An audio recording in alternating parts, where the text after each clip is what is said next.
Hello అందరికీ నమస్కారం అండి. Welcome back to Sharath updates YouTube channel.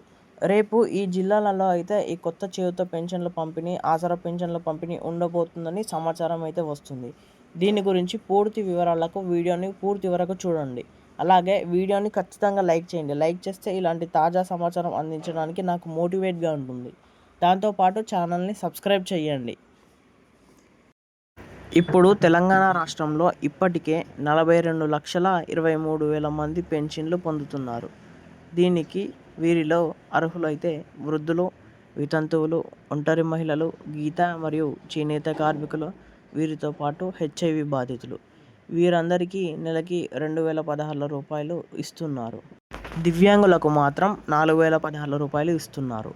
అంటే ప్రభుత్వం ఇప్పటికే పెద్ద స్థాయిలో సపోర్ట్ ఇస్తుంది. ఇప్పుడు తాజా అప్డేట్ ఏంటంటే 2026-27 ఆర్థిక సంవత్సరంలో 2 లక్షల కొత్త పెన్షన్లు ఇవ్వాలని నిర్ణయం తీసుకున్నారు. దీనికోసం ప్రభుత్వం ఇప్పటికే గైడ్లైన్స్ విడుదల చేసింది. అంటే ఇది జస్ట్ అనౌన్స్మెంట్ కాదు, ప్రాసెస్ ఆల్రెడీ స్టార్ట్ అయిందని చెప్పే విధానం. ముఖ్యంగా వెయిటింగ్లో ఉన్న వారికి ఇది ఒక బిగ్గెస్ట్ రిలీఫ్. ఇప్పటి వరకు వచ్చిన అప్లికేషన్స్ మొత్తం 12 లక్షల అప్లికేషన్లు.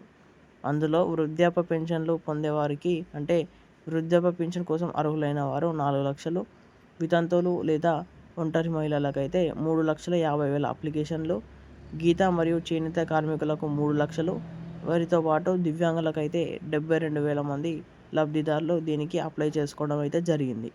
కానీ ఇవ్వబోయేది 2 లక్షల మందికి మాత్రమే. కాబట్టి సెలక్షన్ ప్రాసెస్ చాలా స్ట్రిక్ట్గా ఉంటుందని చెప్పుకోవచ్చు. ప్రభుత్వం ఇప్పుడు వడపోత, ఎలిజిబిలిటీ చెక్, స్క్రీనింగ్ అలాగే డాక్యుమెంట్ వెరిఫికేషన్ చేస్తుంది. ఎవరికి ఛాన్స్ ఉంటుందంటే నిజంగా పేదవాళ్ళు, ఇన్కమ్ తక్కువ ఉన్నవాళ్ళు, డాక్యుమెంట్స్ కరెక్ట్గా ఉన్నవాళ్ళు, ముఖ్యంగా 60 ఏళ్ళు పైబడిన వృద్ధులు, వితంతువులు అలాగే దివ్యాంగులు. దీనికి డాక్యుమెంట్స్ అవసరమైనవి Aadhaar, ration card, income proof ఇవి తప్పనిసరి.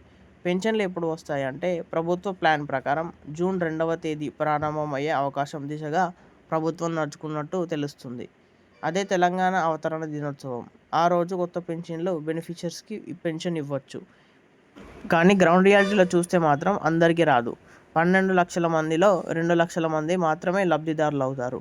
ఇది లేట్ అవ్వచ్చు. అలాగే డాక్యుమెంట్ మిస్ మ్యాచ్ అవుతే రిజెక్ట్ అయ్యే ఛాన్స్ కూడా ఉంటుంది. కాబట్టి ఫాల్స్ హోప్ పెట్టుకోకండి. కరెక్ట్ ఇన్ఫర్మేషన్ తెలుసుకొని ప్రిపేర్ అవ్వండి. మొత్తానికి 2 లక్షల కొత్త పెన్షన్లకు పెద్ద గుడ్ న్యూస్.